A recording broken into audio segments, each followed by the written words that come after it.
Hello everyone, চলে এলাম আরও একটা নতুন মিনি ব্লগ নিয়ে। আর সরস্বতী পুজো তো চলে গেছে অনেক দিন আগেই। আর দেখো আমার কিন্তু এখনও কুল মাখা খাওয়া হয়নি সেরকমভাবে।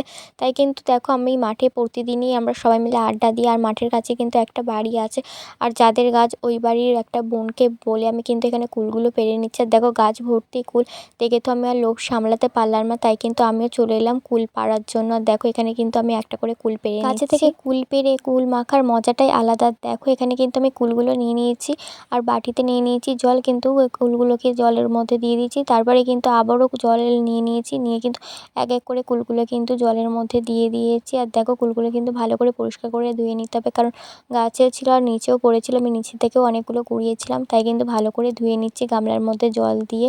দেখো ভালো করে এখানে সবগুলো কিন্তু কুলগুলো আমি কিন্তু ধুয়ে নিচ্ছি পরিষ্কার করে। কুল মাখার জন্য কিন্তু আমি এখানে নিয়ে নিয়েছিলাম একটা কাঁচা লঙ্কা, আর নিয়েছিলাম কিন্তু ধনেপাতা, আর ওই যে আগে থেকে যে কুলগুলো ধুয়ে রেখেছিলাম ওইগুলো কিন্তু নিয়ে নিয়েছি। দেখো কারণ এখানে কিন্তু কুলগুলো আমি এখানে থেঁতে নেবো, না থেঁতলে কিন্তু মাখাটা ভালো হবে না। তাই কিন্তু এখানে কিন্তু কুলগুলো আমি একটা একটা করে সেমভাবে কিন্তু এরকম সবগুলো কিন্তু থেঁতে থেঁতে নিচ্ছিলাম। কাঁচা লঙ্কা আর ধনেপাতা, আর কাঁচা লঙ্কা ধনেপাতাটা কিন্তু আমি ঠিক এরকম সেমভাবেই কিন্তু আমি এখানে থেঁতো করে নেবো।